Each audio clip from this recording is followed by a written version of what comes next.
Hello everyone, I Kuldeep Sharma welcome you all to today's session of Daily News Analysis where we are going to look at the important news from the Hindu newspaper as well as the Indian Express।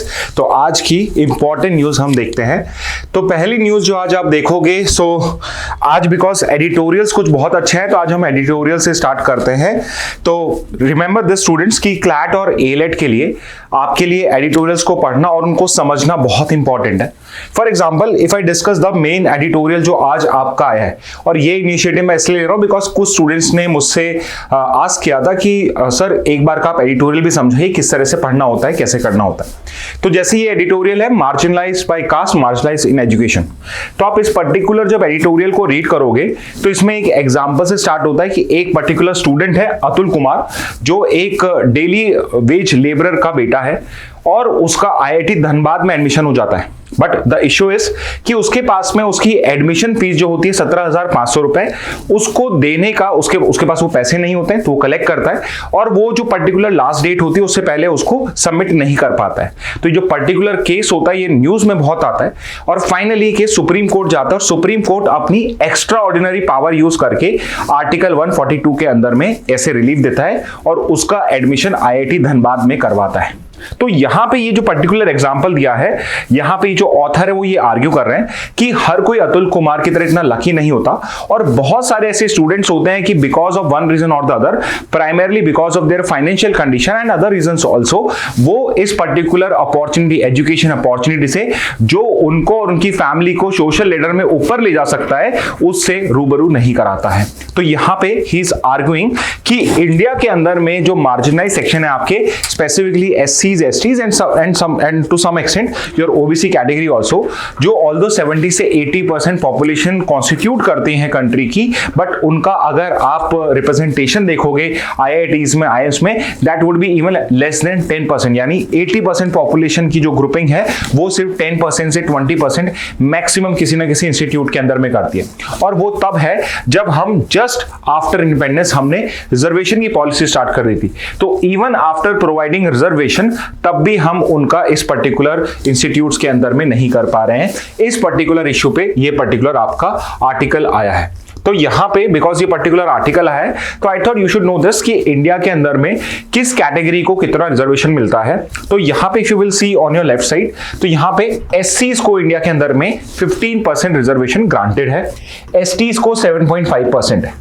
Okay तो SCs को 15% और STs को 7.5% है। और ये जो particularly ये reservation amount है ये हम करीब 1951 ऑनवर्ड से प्रोवाइड करें और OBC का जो रिजर्वेशन है ये हम करीब 1992 से देना स्टार्ट कर चुके हैं, विच मीन्स कि अब टोटल रिजर्वेशन अगर आप इंडिया में देखोगे with regard to different caste and tribes तो वो 49.5% होता है।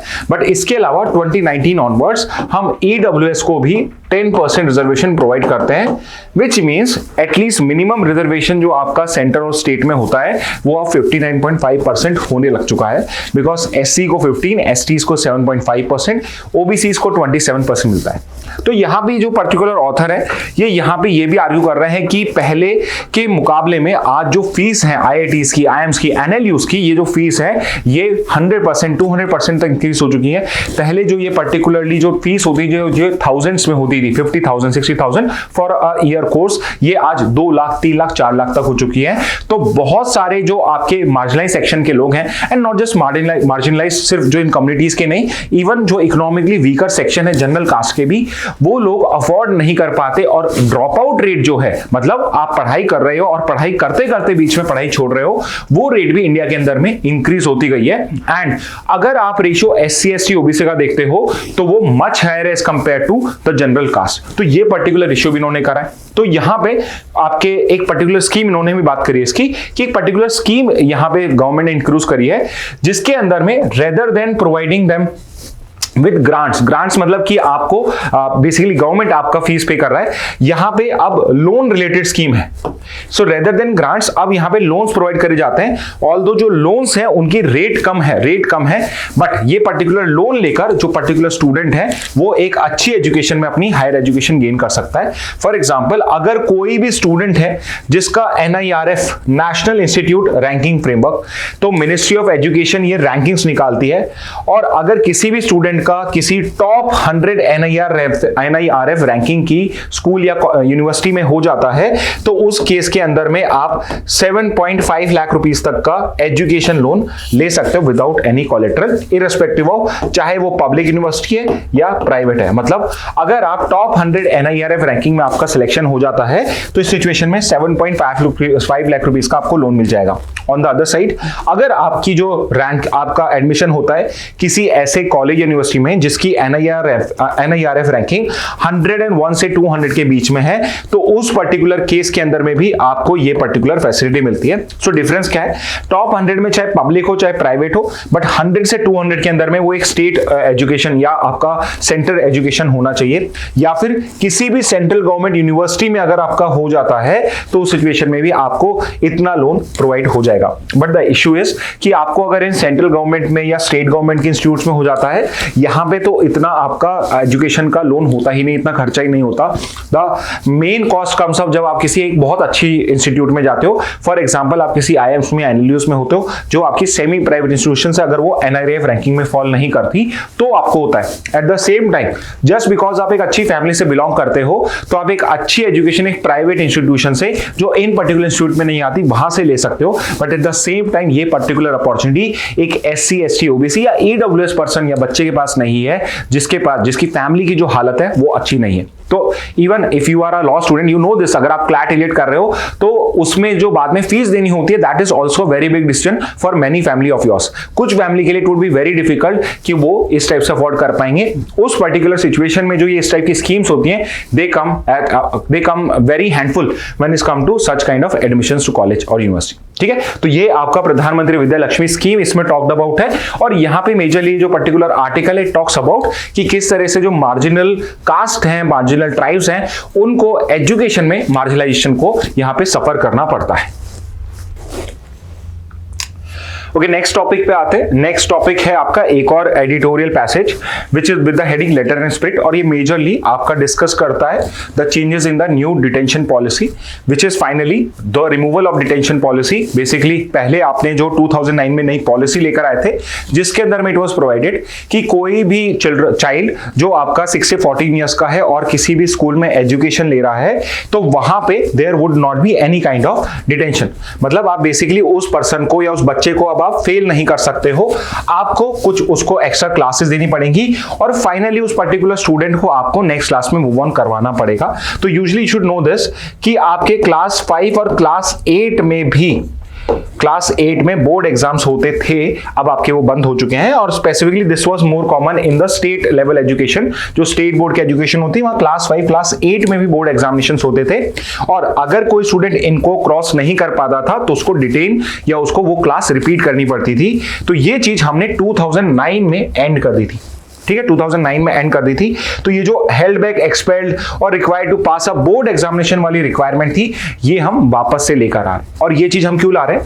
बिकॉज कोविड के बाद ये देखा गया है, बिकॉज स्कूल में प्रॉपर एजुकेशन नहीं मिल रही थी और इन बच्चों को आगे आप फॉरवर्ड करते जा रहे थे, तो इनके जो लर्निंग आउटकम्स हैं, लर्निंग आउटकम बेसिकली मींस कि अगर मैं किसी 8th क्लास के बच्चे से 5th क्लास की बुक पढ़ा रहा था तो वो 5th क्लास की बुक नहीं पढ़ पा रहा था। अगर मैं उसको कोई कैलकुलेशन करा था 3rd क्लास की, 4th क्लास की, एक 8th क्लास का स्टूडेंट या 8th क्लास का पास स्टूडेंट उस पर्टिकुलर कैलकुलेशन को नहीं कर पा रहा था। तो यहां पे कहीं ना कहीं गवर्नमेंट को ये लगा कि लर्निंग आउटकम्स इसलिए कम होते जा रहे हैं because students are not serious about their studies. At the same time not just students but teachers और the school administration, they are also not that concerned about learning outcomes right now because in any case वो पास तो हो ही जाएगा। तो इस वजह से learning outcomes को इंप्रूव करने के लिए ये पर्टिकुलर पॉलिसी को एंड करने की बात हुई है। अब यहां पे ये जो पर्टिकुलर एडिटोरियल आप रीड करोगे, यहां पे ये इसको क्रिटिसाइज करता है कि जो आपने न्यू डिटेंशन पॉलिसी को स्क्रैप करा है, यहां पे ये एक्चुअल में जो रियल इश्यूज है उसको एड्रेस नहीं करती। And what is the real issue? The real issue is the quality of education. आपने ये डिटेंशन पॉलिसी जब आप लेकर आए थे, कि नो डिटेंशन पॉलिसी जब आप लेकर आए थे, तब आपका मेन ऑब्जेक्टिव था कि अब हम एक कॉम्प्रिहेंसिव इवैल्यूएशन करेंगे जो ईयर लॉन्ग चलता रहेगा। सो रेदर देन मैं लास्ट में एक बोर्ड एग्जाम कर रहा हूं, there would be monthly test, there would be monthly exams, और वो इंटरनल एग्जाम होंगे जिस बेसिस पे आई हैव टू चेक कि ये जो पर्टिकुलर स्टूडेंट है क्या इसे ये कंसेप्ट क्लियर हुए भी या नहीं हुए। तो रेदर देन कि आप वहां उसकी जड़ पे जाओ, उसके रियल इश्यूज को एड्रेस करो, आप यहाँ पे एक शॉर्टकट यूज कर रहे हो, आप एक इसमें शॉर्टकट यूज कर रहे हो जिसके बेसिस पे आप सिंपली ये डिसाइड करोगे कि वो स्टूडेंट को रिपीट करने की रिक्वायरमेंट है या नहीं। अब यहाँ पे इश्यू ये होता है कि जब आप इस तरीके से पूरा एक साल रिपीट कराते हो, there would be many students and many students family जो शायद उन स्टूडेंट्स को ड्रॉप आउट करा दें। Specifically, this is very true for rural areas and specifically for girls in rural areas, क्योंकि वैसे ही गर्ल एजुकेशन को लेके इतना फोकस नहीं है। तो अगर वहां पे अगर स्टूडेंट या गर्ल स्टूडेंट्स फेल होती हैं तो उस पर्टिकुलर सिचुएशन में शायद उनकी जो फैमिली है उनको ड्रॉप आउट ही करा दे स्कूल कॉलेज से। सो हो सकता है कि आपका जो यूनिवर्सल एजुकेशन का गोल है उसको भी हार्म हो जाए, बिकॉज यहाँ पे आपने इसको पूरा थॉट थ्रू नहीं करा है कि नो डिसीजन पॉलिसी आपको रखनी चाहिए नहीं रखनी चाहिए। With regard to learning outcomes there can be remedial measures also, आप रेमेडियल क्लासेस एक्सेट्रा करके भी लर्निंग आउटकम्स को इंप्रूव कर सकते हो। और एज हिस्ट्री टेल्स अस कि जब पहले आपकी नो डिटेंशन पॉलिसी नहीं होती थी उस सिचुएशन में आपके ड्रॉप आउट रेट्स भी ज्यादा होते थे। Eight the same time learning outcomes were also not that different. ऐसा नहीं था कि जो बच्चे पास हो रहे थे उस पर्टिकुलर सिचुएशन में उनकी रीडिंग कैपेसिटी या जो मैथमेटिकल अर्थमेटिक करने की कैपेसिटी थी वो कोई बेटर थी, it was of the same level. तो यहाँ पे ये जो आर्ग्यूमेंट है इसका क्या बेसिस है, इसके लिए कोई इन्होंने स्टडी हमें प्रोवाइड नहीं करी है। तो यहां पे जो आपकी नो डिटेंशन पॉलिसी 2009 में आई थी उसका बैकग्राउंड क्या है, तो यहां पे हम स्टार्ट करेंगे फ्रॉम आर्टिकल 21A। तो आपका जो कॉन्स्टिट्यूशन का आर्टिकल 21A है जो आपका एक फंडामेंटल राइट है, और आर्टिकल 21A ये कहता है कि कोई भी चाइल्ड जो 6 से 14 इयर्स का है उसको फ्री एंड कंपल्सरी एजुकेशन का फंडामेंटल राइट है। मतलब यहां पे गवर्नमेंट की रिस्पॉन्सिबिलिटी एक 6 से 14 ईयर ओल्ड के लिए कि उसको वो education free of cost and compulsory मिलनी चाहिए, मतलब वहां पे उसके पास में एक्सेस होना कंपल्सरी है।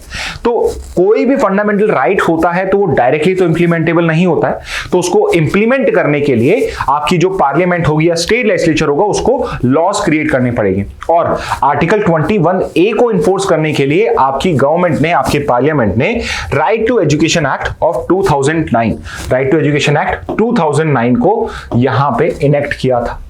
And the full form of this right to education, the actual name is the Right of Children to Free and Compulsory Education Act और Right to Education Act of 2009। तो ये 2009 का एक्ट था, इसके अंदर में ही आपने ये पर्टिकुलर पॉलिसी इन्फोर्स करना स्टार्ट किया था जिसको हम शॉर्ट में नो डिटेंशन पॉलिसी भी कहते हैं, नो डिटेंशन पॉलिसी भी कहते हैं। Okay, and there is this particular law जो रिक्वायर्ड करता है कि सारे स्टूडेंट्स को फ्री एंड कंपल्सरी एजुकेशन मिलनी चाहिए in the age of 6 to 14 years in a neighbourhood school. तो यहां पे ये जो पर्टिकुलर पॉइंट है, कंपल्सरी एजुकेशन का मतलब यही है कि उनका एक्सेस होना चाहिए। कंपल्सरी, फ्री एंड कंपल्सरी में कंपल्सरी का मतलब होता है एक्सेस एजुकेशन, उनको एक्सेस होना चाहिए एजुकेशन का, विच मींस कि यहां पे गवर्नमेंट की रिस्पॉन्सिबिलिटी कि उनके नेबरहुड में, आसपास में स्कूल होना चाहिए। अगर नहीं है या तो ट्रांसपोर्ट फैसिलिटी प्रोवाइड करिए, या फिर वो भी पॉसिबल नहीं है तो आपको यहां पे रेसिडेंशियल स्कूल के लिए उनके पास में ऑप्शन होना चाहिए। एंड अगर child above 6 years of age है और who is not enrolled in school और was unable to complete his education shall be enrolled in an age appropriate class. तो अगर कोई भी बच्चा 6 एज की क्रॉस करता है तो इस पर्टिकुलर सिचुएशन में उस पर्टिकुलर बच्चे को एक एज एप्रोप्रिएट क्लास के अंदर में पुट अप करना रिक्वायर्ड है। And usually it is believe कि एक स्टूडेंट 6 से 14 इयर्स में अगर वो फेल नहीं होता है तो 14 इयर्स में वो अपनी प्राइमरी एजुकेशन फुलफिल कर लेगा।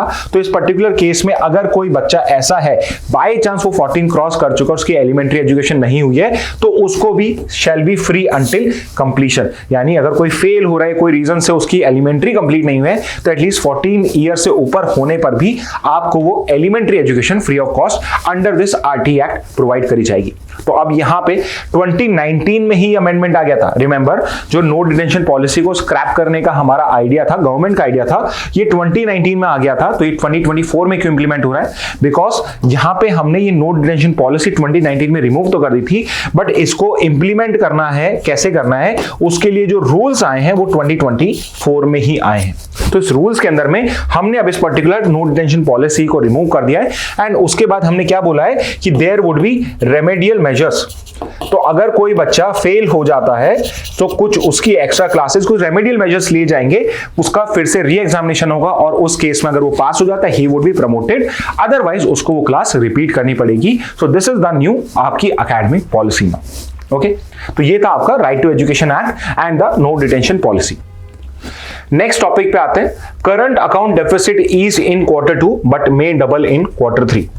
अब यहां पे ये एक पर्टिकुलरली आपका डेटा आया है कि आपका इंडिया का जो करंट अकाउंट डेफिसिट है ये आपका थोड़ा अच्छा हुआ है, बट Q3 के अंदर में ये डबल हो जाएगा। सो यू शुड नो दिस कि जो भी आपके इकोनॉमिक डेटा आता है वो 4 क्वार्टर्स में आता है। आपके जो पूरा फाइनेंशियल ईयर होता है, जो आपका 1 अप्रैल से लेकर 31 मार्च रहता है, उसको मैंने 3-3 महीने के डिविजन्स में 4 क्वार्टर्स में डिवाइड करा है। तो जो आपका Q2 है उसमें आपका करंट अकाउंट डेफिसिट कम हुआ है, बट यहां पे आपके इकोनॉमिस्ट ये कह रहे हैं कि Q3 में शायद ये डबल अप हो जाए। तो exactly what is current account deficit? तो करंट अकाउंट डेफिसिट से पहले आप एक चीज समझ सकते हो, which is balance of payment. Balance of payment, balance of payment is basically कोई भी जो कंट्री है उसका एक्सटर्नल और इंटरनल एक्सपोर्ट और इंपोर्ट का ट्रेड डेटा क्या है। मेजरली वो करंट अकाउंट में, कैपिटल अकाउंट में, मतलब टोटली उसकी कितना गुड्स और सर्विसेज का ट्रेड हो रहा है, eight the same time capital का क्या ट्रेड हो रहा है, वो सारा का सारा बैलेंस ऑफ पेमेंट में होता है। Which means balance of payment 2 type का होता है, current account and your capital account. Okay, अब इंडिया के केस में, India is an interesting case because India को एफडीआई, एफआईआई बहुत मिलते हैं, मतलब कैपिटल खूब सारा आता रहता है, बाहर से पैसा बहुत आता रहता है। तो कैपिटल अकाउंट में तो इंडिया के पास में कैपिटल अकाउंट सरप्लस रहता है, मतलब जितना पैसा इंडिया से बाहर जा रहा है उससे ज्यादा पैसा इंडिया में आ रहा है, तो यहां पे तो सरप्लस रहता है। बट करंट अकाउंट के अंदर में इंडिया यूजुअली डेफिसिट ही रखता है, करंट अकाउंट डेफिसिट ही रहता है। करंट अकाउंट में एक्चुअल में क्या होता है, करंट अकाउंट में आपका जो export of goods and services है और import of goods and services है, इसका पूरा का पूरा डेटा होता है। तो करंट अकाउंट जो होता है उसके अंदर में इंडिया का जो गुड्स एंड सर्विसेज का ईयरली डेटा है वो सारा का सारा आपका करंट अकाउंट का पार्ट होता है। और यहां पे आपका करंट अकाउंट डेफिसिट चल रहा है। What exactly is current account deficit? तो आप डेफिनेशन भी रीड करोगे तो बहुत सिंपल सी है, that's a measure of a countries trade and financial position with the rest of the world. यानी इंडिया बेसिकली बाकी कंट्रीज, टोटल वर्ल्ड से कितना ट्रेड कर रहा है, कितना एक्सपोर्ट कर रहा है, कितना इंपोर्ट कर रहा है, करंट अकाउंट डेफिसिट उस पर्टिकुलर नंबर को शो करता है। और यहां पे बिकॉज डेफिसिट दिख रहा है, मतलब कि हम इंपोर्ट ज्यादा कर रहे हैं रेदर देन एक्सपोर्ट ज्यादा कर रहे हैं। तो यहां पे बिकॉज इंपोर्ट्स ज्यादा है, टोटल इंपोर्ट ज्यादा है एज कंपेयर टू एक्सपोर्ट्स, इसलिए हमारे यहां करंट अकाउंट सरप्लस नहीं, करंट अकाउंट डेफिसिट होता है। और ये पर्टिकुलर जो डेफिसिट होता है इसको हम करंट अकाउंट सरप्लस के थ्रू मैनेज कर पाते हैं। ठीक है, तो it occurs when a countries total imports of goods, services and transverse exceeds it total exports over a specific period. और ये स्पेसिफिक पीरियड है आपका फॉर एग्जांपल यहां पे क्वार्टरली बेसिस। तो हर क्वार्टर के हिसाब से भी आप कैलकुलेट करो या ईयर ऑन ईयर भी आप देखोगे तो इंडिया का करंट अकाउंट डेफिसिट जो है वो आपका हमेशा नेगेटिव रहती है। करंट अकाउंट डेफिसिट जो है वो आपका ज्यादा रहता है, ना कि सरप्लस रहता है। तो आपके करंट अकाउंट के अंदर में एक्चुअल में होता क्या क्या है, तो I already told you, simple words में मैंने आपको बता दिया है कि it's basically your export and import. But अगर टोटली देखा जाए तो your trade in goods and services, कि आप गुड्स एंड सर्विसेज के अंदर में क्या एक्सपोर्ट और इंपोर्ट कर रहे हो। एंड आपका इंडिया का हमेशा ट्रेड डेफिसिट रहता है, यानी करंट अकाउंट डेफिसिट में आपका सब डिवीजन अगर मैं करूं तो it would be trades in goods and services, और वहां पर भी आपका ट्रेड डेफिसिट रहता है। दूसरा है आपका, फर्स्ट के बाद सेकंड पे आ जाता है आपकी primary income. What are primary income? Which are basically your inflows and outflows related to investment such as dividends and interest payment. यानी जो इंडिया में जो कंपनीज यहां पे पैसा कमा रहे हैं, जो इन्वेस्टमेंट्स आ रहे हैं जा रहे हैं, उनके इनफ्लोज और आउटफ्लो जो आपके रेगुलरली होते रहते हैं वो सब भी आपके करंट अकाउंट का पार्ट है। And third is your secondary income. What is secondary income? तो सेकेंडरी इनकम्स में ट्रांसफर आते हैं। ट्रांसफर्स आर बेसिकली, सबसे बेस्ट एग्जांपल है रेमिटेंसेस, व्हिच मींस कि इंडिया के जो लोग जो बाहर पैसा कमा रहे हैं और इंडिया भेज रहे हैं वो सब सेकेंडरी इनकम में आता है। ये हमेशा इंडिया का पॉजिटिव रहता है, व्हिच मींस इंडियंस जो बाहर कमा के पैसा भेज रहे हैं वो बहुत ज्यादा है एज कंपेयर टू फॉरेनर जो इंडिया में रहते हैं और अपना पैसा इंडिया से बाहर भेज रहे हैं। तो ये भी आपका पॉजिटिव रहता है। प्राइमरी इनकम भी आपका बहुत हद तक पॉजिटिव ही रहता है इनफ्लोज एंड आउटफ्लोज के अंदर में। बट आपका जो ट्रेड डेफिसिट है, ये ट्रेड वाला जो पार्ट है, trade in goods and services, ये आपका बहुत नेगेटिव होता है, specifically trade in goods. Services में भी इंडिया पॉजिटिव रहता है, विच मींस जितनी सर्विसेज हम बाहर से लेते हैं उससे ज्यादा हम यहां से एक्सपोर्ट कर रहे हैं। But it is a trade in goods part जो इंडिया को को बहुत ज्यादा हार्म करता है। And I am sure you know this कि क्यों इस पर्टिकुलर सिचुएशन में इंडिया फॉल करता है। इट इज बिकॉज इंडिया के पास में ऑयल नहीं है, नेचुरल गैस नहीं है, तो एनर्जी रिसोर्सेज के लिए हमें बहुत ज्यादा इंपोर्ट करना पड़ता है और इस वजह से इंडिया को करंट अकाउंट डेफिसिट बार बार फेस करना पड़ता है। अब यहां पे इंपॉर्टेंट बात समझने की यह है कि करंट अकाउंट डेफिसिट इतना बुरा नहीं होता है। बहुत हद तक डेवलपिंग कंट्रीज जो होती हैं उनके लिए ये जरूरी भी होता है, बिकॉज हर कुछ के अंदर या हर सेक्टर के अंदर में ग्रोथ कर पाना simultaneously this is not easy. तो इतनी डरने की बात नहीं है। एज लॉन्ग एज आपका कैपिटल अकाउंट वो सरप्लस में है तब तक करंट अकाउंट डेफिसिट को मैनेज करा जा सकता है अप टू अ लेवल। अगर बहुत ज्यादा फर्क आ जाए तो इश्यू होगा, अदरवाइज ये मैनेजेबल होता है जैसे इंडिया के केस में है। तो यहां पे यूजुअली कॉजेज क्या होते हैं करंट अकाउंट डेफिसिट के, तो ये दो पॉइंट तो बहुत ही सिंपल। अगर हम इंपोर्ट बहुत ज्यादा करेंगे और एक्सपोर्ट बहुत कम करेंगे तो हमारे पास यस करंट अकाउंट डेफिसिट हो जाएगा। बिकॉज जब भी हम इंपोर्ट कर रहे हैं, लेट्स से मैं यूएस से कुछ इंपोर्ट कर रहा हूं, मैंने लेट्स से यूएस से बॉल्स मंगाई या बैट मंगाया वहां से, तो अब मुझे वहां पे डॉलर पे करना पड़ेगा। और डॉलर में कैसे कमा सकता हूं ट्रेड में, जब मैं एक्सपोर्ट करूंगा। लेट्स से अगर मैंने यूएस में कुछ एक्सपोर्ट करा तो मैं उससे कह सकता हूं कि मुझे पेमेंट डॉलर में चाहिए, तो इस पर्टिकुलर सिचुएशन में ये जो डॉलर से इनको मैं पे कर पाऊंगा। बट लेट्स से अगर मैं 100 यूनिट्स ऑफ बॉल्स वहां से मंगा रहा हूं और यहां से 90 यूनिट्स ही कुछ टेक्सटाइल ही भेज रहा हूं, तो 10 यूनिट्स का मुझे यहां पे डेफिसिट हो रहा है, यानी मुझे ये पैसा कहीं और से, डॉलर्स मुझे कहीं और से अरेंज करने पड़ेंगे और फिर मैं ये पर्टिकुलर पेमेंट कर पाऊंगा। तो वन ऑफ द रीजन कि करंट अकाउंट डेफिसिट हाई होता है, this is your high imports and low exports. Third is your global economic conditions. तो बहुत बार इकोनॉमिक कंडीशन ग्लोबली इस टाइप से होती हैं कि आपका करंट अकाउंट डेफिसिट बढ़ जाता है। फॉर एग्जांपल ऑयल प्राइसेस जो हैं या आपकी ट्रेड जो बाहर के आप इंपोर्टेड आइटम्स मंगाते हो उनके प्राइसेस बढ़ गए, तो मेरा नंबर तो वॉल्यूम तो मेरा वही है, आज मैं 100 यूनिट्स ही मंगा रहा हूं, बट पहले 100 यूनिट्स लेट्स से $100 की आ रही थी, अब वो $120 की आ रही है, इसलिए भी मेरा आपका इस टाइप से बढ़ रहा है। Fourth is your currency depreciation. तो ये जो आपने अभी सुन भी रहे होगे कि $1 जो है अब वो 85.45 रुपीज का चल रहा है इस टाइम में, $1 और अपने हाईएस्ट वैल्यूएशन पे है। तो करेंसी डेप्रिसिएशन में भी यही इश्यू होता है कि मैं $1 के लिए पहले 80 रुपए देता था, अब 85 दे रहा हूं, तो इस वजह से भी मेरी जो वैल्यू है, करेंसी की वैल्यू है, वो अब कम होती जा रही है, तो इसलिए भी मेरा करंट अकाउंट डेफिसिट है वो इंक्रीज हो रहा है। And finally rising oil prices, जो हम अलग से भी कर चुके हैं, बिकॉज ऑयल प्राइसेस हम डायरेक्टली वहां से इंपोर्ट करते हैं और ऑयल का प्राइस इंक्रीज हो रहा है। तो अगर लेट्स से अगर पहले $5 में 1 लीटर ऑयल मिल रहा था, तो अगर वो $7 मिल रहा है, तो मेरा अब डेफिसिट जो मुझे डॉलर्स की रिक्वायरमेंट है वो बढ़ती जा रही है। तो सिंपली ये समझ लो करंट अकाउंट डेफिसिट जब भी आप पढ़ो तो आप ये समझ लेना कि यहां पे मेरे पास डॉलर की कमी है, डेफिसिट ऑफ डॉलर्स है मेरे पास, मेरे को और डॉलर चाहिए जिससे मैं और भी ज्यादा यहां से लोगों से सामान मंगा सकूं। अब इंप्लीकेशन क्या होता है करंट अकाउंट डेफिसिट का? अगर करंट अकाउंट डेफिसिट है तो सिचुएशन में क्या क्या एक कंट्री को फेस करना पड़ सकता है? तो सबसे पहला है impact on foreign exchange reserves. तो if you remember capital account surplus है, यानी एफडीआईएफआईज का पैसा आपके पास इंडिया में आया है, जो पैसा आपका एक्चुअल में मार्केट में नहीं लगता है वो सब आपका फॉरेन एक्सचेंज रिजर्व बन जाता है, जिसको आप फॉरेक्स भी बोलते हो। Forex is nothing but short for foreign exchange. तो आपके पास में जो डॉलर का भंडार रखा हुआ है, जो पैसा आपके पास एफडीआई के थ्रू आया है, वो आपका इंपैक्ट होना स्टार्ट हो जाता है। यानी डेफिसिट है तो यहां से डॉलर उठाओगे और यहां पे पेमेंट करोगे, तो यहां पे क्या हो रहा है? फॉरेन एक्सचेंज रिजर्व्स आपके कम हो रहे हैं। Second is depreciation of currency. जैसे जैसे मेरा करंट अकाउंट डेफिसिट बढ़ता है, विच मींस मुझे जितनी डॉलर की रिक्वायरमेंट होती है उतना ही ज्यादा मैं रुपी मार्केट में भेज रहा हूं। यानी कि रुपी जो मेरा अगर इतना ज्यादा कॉमन हो गई, कोई भी चीज अगर वो बहुत कॉमन हो गई, जैसे अगर रुपी बहुत ज्यादा मार्केट में है तो उसकी वैल्यू कम हो जाती है, तो इसी तरीके से आपकी जो करेंसी है वो डेप्रिशिएट होती है, उसकी वैल्यू कम होती जाती है। Third is increase in external debt. What is external debt? तो फॉर एग्जांपल कि अगर मैंने यूएस से किसी कंपनी से मंगाया है, कोई सामान मंगाया है और अगर मैं उसे पैसा नहीं दे पा रहा हूं, तो मैं बेसिकली उसे लोन मांग रहा हूं या डेट मांग रहा हूं कि ठीक है मैं अभी पे नहीं कर पाऊंगा, मैं आपको बाद में दूंगा, तो तब तक मेरा डेट इंक्रीज है। Fourth is your impact on economic growth. Obviously अगर मैं यहां पे बहुत ज्यादा डिपेंडेंट हूं मेरे इंपोर्ट्स के ऊपर पे, तो सिचुएशन में मेरी इकोनॉमिक ग्रोथ भी यहां पे इंपैक्ट करी जाती है, सिंपली बिकॉज कि जब तक मेरे पास वो पैसा नहीं होगा मैं उस क्वांटिटी में उस आइटम को मंगा नहीं पाऊंगा। एट द सेम टाइम मेरी जो इंडियन इंडस्ट्रीज है उनको यहां पे कुछ ना कुछ डिफिकल्टी फेस करना स्टार्ट हो जाता है।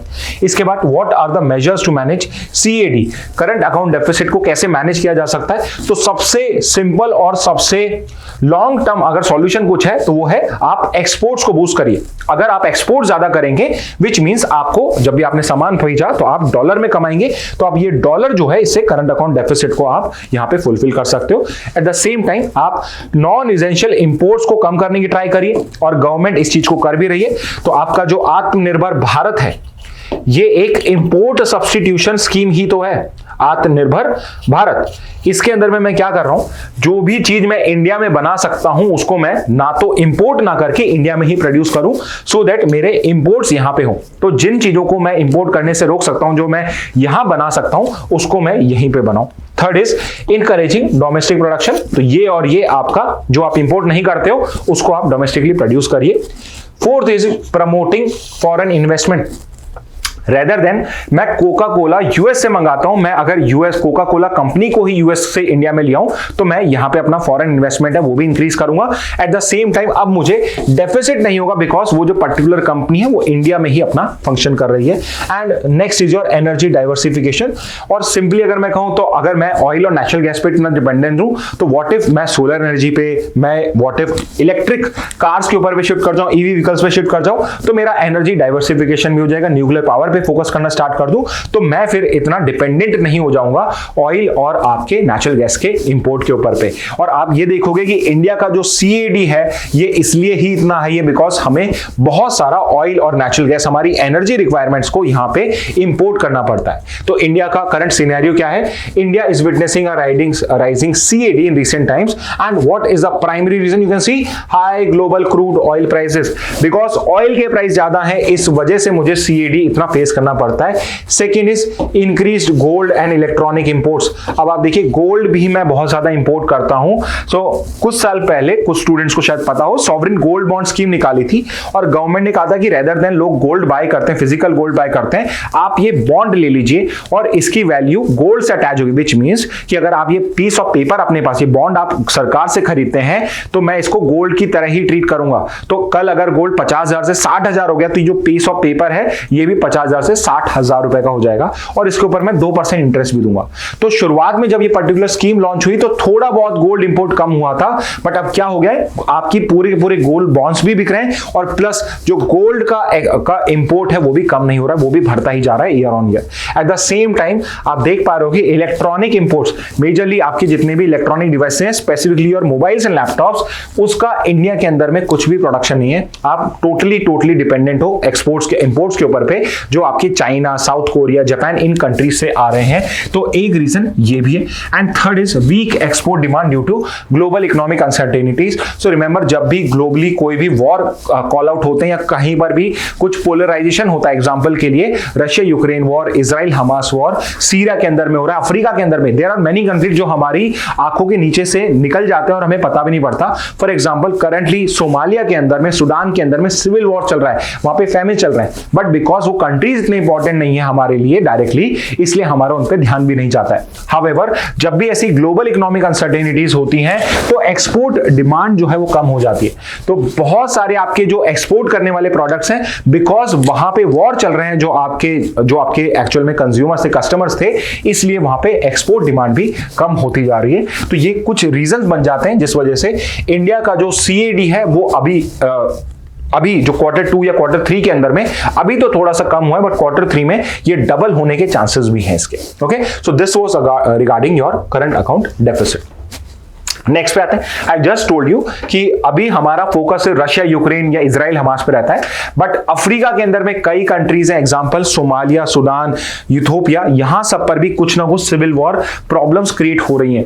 और यहां पे अभी एक पीस कीपिंग मिशन लॉन्च किया गया है सोमालिया के लिए। अब ये पीस कीपिंग मिशन क्या होता है, तो वी नो दिस कि हमने वर्ल्ड वॉर 2 से लेसन्स लर्न करके एक बॉडी क्रिएट करी थी यूनाइटेड नेशंस, और यहां पे we have tried to accommodate all the countries of the world so that कि आगे जाके कोई भी वॉर क्रिएट ना हो, हमेशा पीस मेंटेन रहे, peace and international security maintain रहे। So that's why we have created United Nations के अंदर में कई बॉडीज हैं, कई ऑर्गन्स हैं, बट 2 प्राइमरी बॉडीज हैं, United Nation General Assembly and United Nation security Council. General Assembly में सारे मेंबर्स होते हैं, सिक्योरिटी काउंसिल में 15 मेंबर्स होते हैं जिसमें 5 परमानेंट मेंबर्स हैं। और जनरल असेंबली जो होती है ये ब्रॉडली सारे थीम्स के ऊपर में वर्क करती है, बट आपकी security council as the name suggest this is the primary body responsible for international peace and security, maintenance of international peace and security. इस तरीके से सिक्योरिटी काउंसिल का ऑब्जेक्टिव याद कर सकते हो, MIPS, maintenance of international peace and security, तो उसको मेंटेन करने के लिए सिक्योरिटी काउंसिल। तो सिक्योरिटी काउंसिल को हमने यहां पे पावर दी है कि अगर किसी कंट्री के अंदर में सिविल वॉर लाइक सिचुएशन हो तो उस पर्टिकुलर सिचुएशन में पीस मेंटेन करने के लिए ये यूनाइटेड नेशन अपनी फोर्सेस को सेंड कर सकती है। United Nation peace keeping force, UNPF. और जब किसी कंट्री के अंदर में यूएनपीएफ को सेंड किया जाता है तो उनको किसी मिशन के अंदर में सेंड किया जाता है which are known as United Nation peace keeping mission. तो what are United Nation peace keeping? It's a mechanism established to help countries navigate the path from conflict to peace. तो ये एक बहुत जनरल सी line है कि basically किसी country में अगर कॉन्फ्लिक्ट चल रहे हैं और वो कंट्री खुद से रिक्वेस्ट करे, विच मींस जिस कंट्री में आप सेंड कर रहे हो, जैसे यहां सोमालिया में अगर पीस कीपिंग मिशन भेजा जा रहा है तो इस सिचुएशन में जो सोमालिया कंट्री है वो अगर रिक्वेस्ट करती है या वो अलाउ करती है, उसी सिचुएशन में यूनाइटेड नेशन सिक्योरिटी काउंसिल एक पीस कीपिंग मिशन को वहां सेंड कर सकता है। तो जो यूनाइटेड नेशन पीस कीपर्स होते हैं, जो पर्टिकुलर फोर्स होती है, इनको हम ब्लू हेलमेट्स भी या ब्लू बैरेट्स भी बोला जाता है। Why are they called as blue helmets? Because they simply wear blue helmets. तो आप अगर किसी वॉर रिडन कंट्री के अंदर में हो तो आप इजिली इनको आइडेंटिफाई कर सकते हो, बिकॉज इनके जो हेलमेट्स होते हैं ये ब्लू कलर के होते हैं। और इसके अंदर में इट इज नॉट कि किसी एक कंट्री से आते हैं, जितनी 120 करीब नेशंस हैं जो इस पर्टिकुलर फोर्स में यहां पे कंट्रीब्यूट करते हैं। At one point of time India was one of the largest contributor of peace keeping forces to the United Nation. कई सालों तक इंडिया ने सबसे ज्यादा अपने पीस कीपिंग फोर्सेज को वहां पे भेजा है। At some point it was Pakistan, currently it is another of India's neighbour Bangladesh, जो सबसे बड़ा कॉन्ट्रीब्यूटर है to peace keeping force. So currently Bangladesh is the country जो सबसे ज्यादा अपने ट्रूप्स भेजता है United Nation peace keeping mission के अंदर में। Remember, it is the United Nation security council which is the primary body for sending और स्टैब्लिशिंग these peacekeeping missions। तो ये ही इस चीज को सैंक्शन करने की पावर रखता है। और ये इसलिए प्रॉब्लमैटिक हो जाता है सिक्योरिटी काउंसिल में, बिकॉज सिक्योरिटी काउंसिल के अंदर में जो मिक्सअप है, for example there is Russia, there is China, there is US, there is UK, ये चारों पांचों कंट्री, जो फ्रांस, जो सारा आपके परमानेंट मेंबर्स हैं, इन दोनों का जो आउटलुक है टुवर्ड्स इंटरनेशनल पीस वो बहुत डिफरेंट है। तो बहुत बार एक पीस कीपिंग मिशन लॉन्च कर पाना, अगर किसी एक कंट्री को भी यहां पे प्रॉब्लम हो तो वहां पे भेजना बहुत मुश्किल हो पाता है। और इस वजह से यूनाइटेड नेशन सिक्योरिटी काउंसिल कई बार एकदम रिडंडेंट बॉडी की तरह हो जाती है, इसका कोई फंक्शन नहीं कर पाती। तो इसलिए इसका जो रोल है दिस बिकम्स वेरी इंपॉर्टेंट। अब यू शुड नो दिस कि United Nation peace keeping mission जो है सबसे पहला हमने कब किया था? तो सबसे पहला ऐसा United Nation peace keeping mission 1948 में ही हो गया था, और वो आपका हुआ था पैलेस्टीन के अंदर में। तो जब आपका फर्स्ट अरब इजराइल वॉर हुआ था,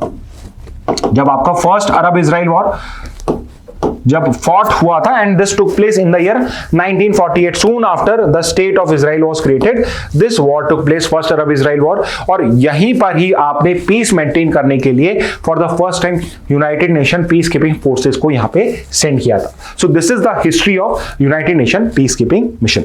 ओके, सो एटलीस्ट इतना आपको पता होना चाहिए United Nation peace keeping mission के बारे में। ओके, नेक्स्ट पे आते हैं। एलईटीज डेप्यूटी लीडर अब्दुल रहमान मक्की डाइज इन लाहौर। तो आपकी एक ये टेररिस्ट ऑर्गेनाइजेशन है लश्कर ए तैयबा। आई एम श्योर आपने ये पर्टिकुलर नाम कभी ना कभी न्यूज में या किसी ना किसी मूवी में सुना होगा, because this is one of the terrorist organisation जिसने कई बार बहुत बड़े अटैक्स करे हैं इंडिया के ऊपर पे, और ये कंटिन्यूअसली ये आपके कश्मीर के अंदर में बार बार वायलेंस क्रिएट करता रहता है। तो यहाँ पे इसका एक मेन लीडर था अब्दुल रहमान मक्की। He has recently died, but the bad news is कि he has not died because he was killed in some encounter or he was facing the wrath of justice, but it is because he has died a natural death. So because of health issues he has died. So although this is the person जो responsible था for 26/11 attacks in India, he was the prime conspirator जिसने basically आपका जो Mumbai attacks हुए थे 26/11 में, उसका ये मास्टरमाइंड था, इसी ने ही वो पूरे प्लानिंग करी थी। और अब इसको पाकिस्तान में इसकी डेथ हो गई है। तो बिकॉज ये आपका अब्दुल रहमान मक्की आपका न्यूज में आया है, सो इट बिकम्स इंपॉर्टेंट कि हम एक बार एलईटी को गो थ्रू कर ले। तो एलईटी का फुल फॉर्म है लश्कर तैयबा, जिसका मतलब होता है आर्मी ऑफ द प्योर, कि जो सबसे प्योरेस्ट लोग हैं वो सारे के सारे उनकी आर्मी है Lashkar Taiba. But we know how pure they are और कितना अच्छा ये काम करते हैं सोसाइटी को इंप्रूव करने के लिए। ये लश्कर तैयबा ग्रुप जो है 1987 में हुआ था। सो यू कैन सी कि इसका ईयर इंपॉर्टेंट इसलिए because this is the year जब आपके कश्मीर में इंसर्जेंसी बिगन होती है। तो कहीं ना कहीं कश्मीर को डिस्टेबलाइज करने के लिए आईएसआई पाकिस्तान की जो सीक्रेट एजेंसी है उसने इस पर्टिकुलर ऑर्गेनाइजेशन को यहां पे बर्थ किया था और उसको सपोर्ट किया था।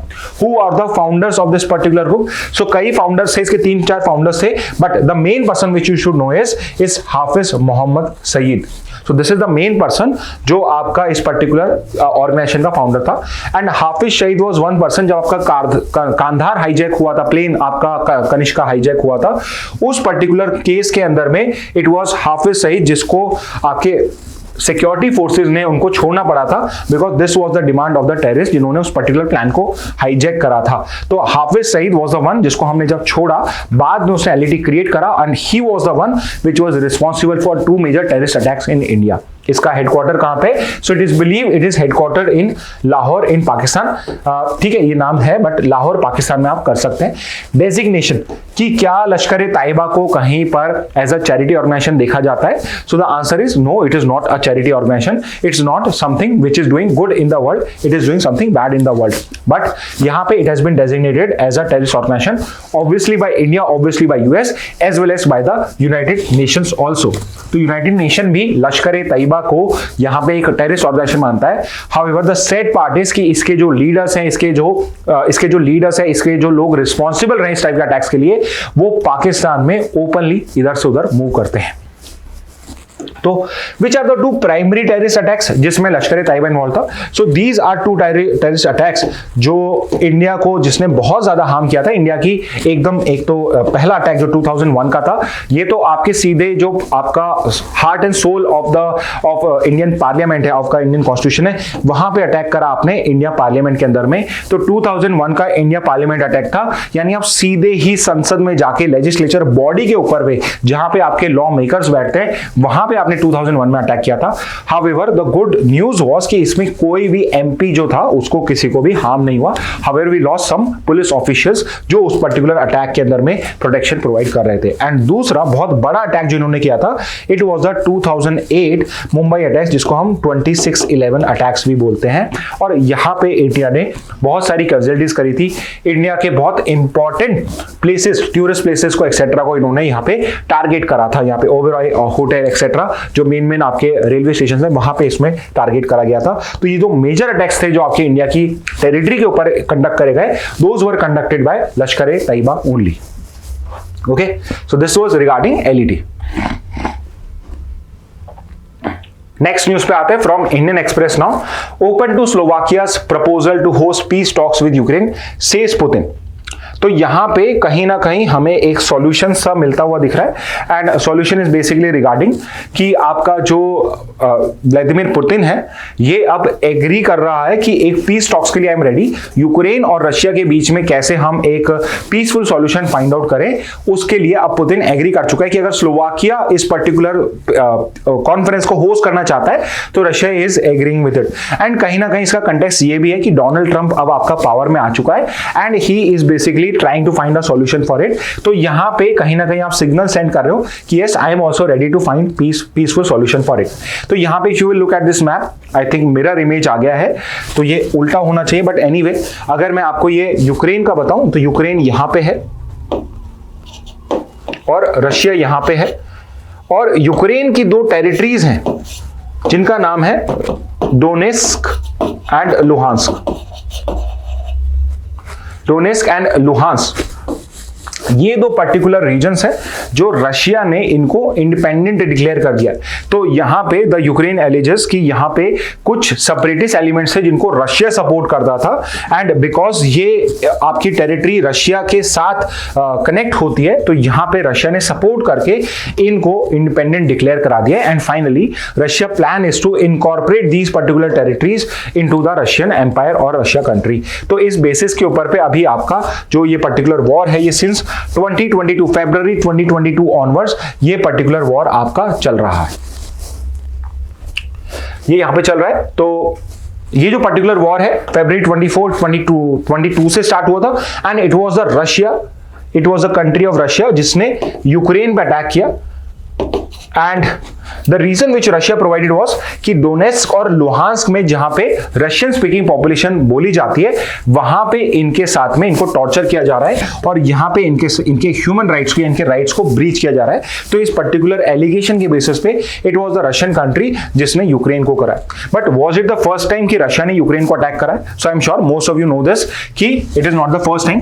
2014 में एक पर्टिकुलर रीजन है क्रीमिया करके, जो यहां पे आपको मैप में दिख रहा है, दिस इज यूक्रेन टेरिटरी, जो आपकी रशिया ने यहां पे एक्वायर या ऑक्यूपाई कर ली थी 2014 में। उसके बाद में G8 से इसको निकाल के G7 ग्रुपिंग हो गई थी। उसके अलावा बहुत सारे इकोनॉमिक सैंक्शंस भी लगे थे, बट फिर भी सारे countries, European countries came together और रशिया से नेगोशिएट करा, एंड दे फेल्ट लाइक कि अब रशिया आगे अटैक नहीं करेगा। But after not even after 10 years, 7-8 years के बाद ही रशिया ने फिर से यूक्रेन पर अटैक करा, और इस बार डोनेस्क एंड लुहांस्क के रीजन को यहाँ पे टारगेट करके अपना पार्ट बनाने की ट्रायल की जा रही है। तो ये जो पर्टिकुलर वॉर है, इसको 2 साल तो कंप्लीट हो चुके हैं, अभी फरवरी 25 में इस वॉर को 3 साल हो जाएंगे। तो ऐसा नहीं है कि इसको सही करने के लिए हमने कोई पीस कॉन्फ्रेंसेस साइन नहीं करी है, कई इस तरह की पीस कॉन्फ्रेंसेस साइन करी गई हैं। जैसे यहाँ पे स्लोवाकिया ने एक पीस कॉन्फ्रेंस का प्रपोजल दिया है, तो आपके 22 ऑनवर्ड्स इस टाइप की पीस टॉक्स चल रही हैं, जिसमें सबसे पहली आपकी बेलारूस ने करी थी। सो बेलारूस पीस टॉक्स 22 में हुई थी, which was hosted by Belarus. तो आप कमेंट बॉक्स में इसकी कैपिटल मुझे बता सकते हैं, तो it would be very good. So what is the capital of Belarus? Second is your Istanbul peace talks, जो होस्टेड बाय टर्की थी। सो अगेन टर्की की कैपिटल क्या है? If you can tell me the capital of Turkey. And why I am asking you capitals, because इस बार के आपके CLAT के एग्जाम में आपसे लद्दाख की कैपिटल पूछी गई थी, and many people would did not know it. Third is Jeddah peace summit 2023 hosted by Saudi Arabia. तो सऊदी अरेबिया की कैपिटल भी आप बता सकते हैं, तो it would be very good. Next पे आते हैं African leaders peace mission 2023 initiated by South Africa, Senegal, Egypt and others. तो ये अफ्रीकन लीडर्स पीस मिशन भी चल रहा है। यूजुअली इन किसी भी पीस कॉन्फ्रेंसेस में it is the Russia which is the missing party. Ukraine has been participating in all of this, most of this, but Russia has been missing out from majority of this. इसके बाद एक Slovakia का peace talks है, which is only a proposal, so this is also a proposal. Vatican mediation proposal, तो आपके जो pope हैं, जो आपके क्रिश्चियन कम्युनिटी के हेड होते हैं, वेटिकन ने भी प्रपोजल दिया था 23 में कि रशिया यूक्रेन के अंदर में Vatican is ready to do a compromise because both are Christian majority countries. तो यहां पे ये प्रपोजल भी रिजेक्ट हो गया था। एंड एक ऑनगोइंग यूएन प्रोसेस तो चल ही रहा है, United Nation piece initiative, which is already ongoing. तो ये कुछ पीस के आपके कॉन्फ्रेंसेस हैं जो 2020 onwards had happened or are currently undergoing, so that we can find a peaceful solution for the Russia-Ukraine peace process. Okay, तो ये हो जाएगा आपका regarding Russia-Ukraine. नेक्स्ट में आते हैं, so from Indian Express only, so this is basically an obituary. तो आपके Osamu Suzuki, who was the founder of the Suzuki group, उनका डेथ हो गया है। He was 93 years old. तो यहां पे because Osama Suzuki has died, let's read some basics about your very first company, very first auto making company of India, Maruti Suzuki. So Maruti Suzuki जो थी वो 1980s में, exactly the year is going to be 1981 in the month of February again. 1981 में गुड़गांव के अंदर में a new company was created, a joint venture of Maruti and your Suzuki company, Maruti उद्योग limited, now Maruti Suzuki. तो मारुति नाम से start हुआ था, अब उस कंपनी का नाम मारुति सुजुकी है। This is not one but it is the largest automaker of India, automobile manufacturer in India, and still they command at least 30% of the four wheeler market in India. तो 4-व्हीलर पैसेंजर मार्केट, जो vehicle market जो है, उसमें आज भी largest automobile manufacturer है, और more than 30% market जो है आज भी आपका सुजुकी या मारुति सुजुकी ओन करता है। इसका हेडक्वार्टर कहां पे, remember this, although factory Gurgaon में आई थी, इसका हेडक्वार्टर न्यू दिल्ली के अंदर में। And what are the parent company, the parent company is Suzuki Motor Corporation only. तो जापानीज कंपनी सुजुकी जो है वो ही इसका है। Now one who is a key person in this particular company, so you should know कि मारुति सुजुकी का chairman कौन है। So RC Bhargava who has been part of the Maruti since its initiation, तब से R C Bhargava has been the chairman of this particular company, and he is the one who is responsible for making Maruti Suzuki as the largest automobile manufacturer in India also. Okay, so this is regarding your Osamu Suzuki.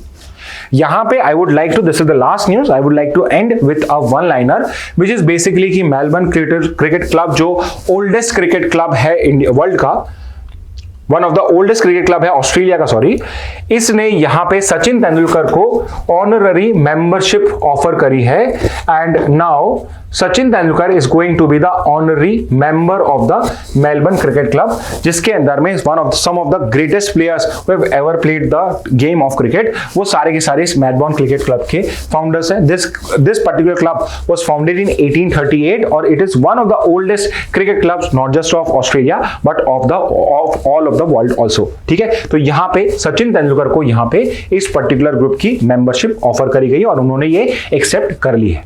Okay, so student, these were the important news from the Hindu Indian Express. In case you have any other doubts, you can ask me in the comment box. I hope this initiative has been useful to you all. If you have any doubts, any feedback, you can give it in the comment box. Okay, with this message, I would like to end today's session. Thank you and have a very nice day.